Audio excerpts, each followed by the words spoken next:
Welcome. I'm Gil Matthew, Executive Director of the Economic Resource Council of Nevada County, and this is All Things Economic.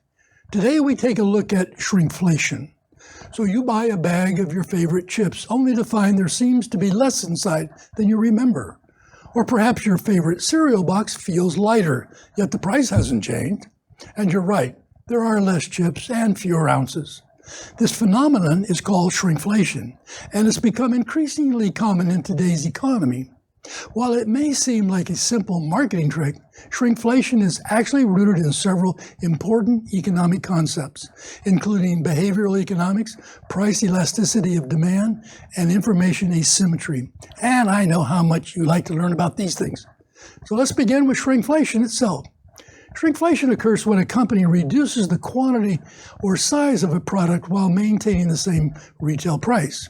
Instead of raising the price of a 16-ounce cereal box from $4.99 to $5.49, this company simply reduces the contents to 14 ounces while keeping the price at $4.99. With rising production costs, inflation increases in the cost of raw materials, transportation, labor, and energy. Businesses must find ways to maintain profitability, and they typically have three choices: absorb the higher costs, raise prices, or reduce product size.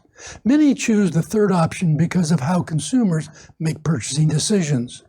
Traditional economics assumes consumers are perfectly rational. They carefully compare prices, sizes, and values before making every purchase. But behavioral economics recognizes that people often rely on mental shortcuts known as heuristics when making decisions. In a grocery store, shoppers frequently focus on the number printed on the price tag rather than the number of ounces listed on the package. Economists refer to this tendency as money illusion, where consumers place greater emphasis on the nominal price than on the actual value they're receiving. There's also loss aversion, another key principle of behavioral economics. Research has shown that people tend to react more strongly to a visible price increase than to a less obvious reduction in product size.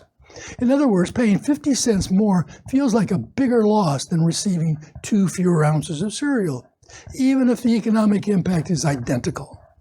Understanding these predictable behaviors allows companies to design pricing strategies that minimize negative consumer reactions. The second concept is price elasticity of demand. Price elasticity measures how sensitive consumers are to change in price. If demand is elastic, even a small price increase can cause consumers to switch to competing brands or stop purchasing altogether. If demand is inelastic, consumers continue buying despite higher prices. Companies know that a noticeable price increase may encourage shoppers to compare alternatives or choose a store brand. By keeping the price consistent, slightly reducing the package size instead, businesses hope demand remains relatively stable while protecting their profit margins. From the company's perspective, shrinkflation can be less risky than openly raising prices because it reduces the likelihood of losing price-sensitive consumers. The final concept is information asymmetry. Information asymmetry occurs when one party in a transaction possesses more information than the other. In the case of shrinkflation, manufacturers know exactly when a package has been reduced from 16 ounces to 14 ounces. Consumers, however, may not immediately notice the change. While product weights are clearly listed, the packaging, most shoppers don't memorize the size of every product. Companies rely on the fact that consumers often have limited time and attention while shopping. This information gap creates an opportunity for businesses to reduce product size without generating immediate backlash that a visible price increase might produce. However, information asymmetry has limits. Once customers recognize the pattern, trust in the brand can decline. Some shoppers begin comparing unit prices, the cost per ounce or per pound, which helps eliminate the advantage companies may rely upon. Ultimately, shrinkflation reflects the intersection of economics, psychology, and marketing. Behavioral economics explains why consumers often focus on prices rather than package size.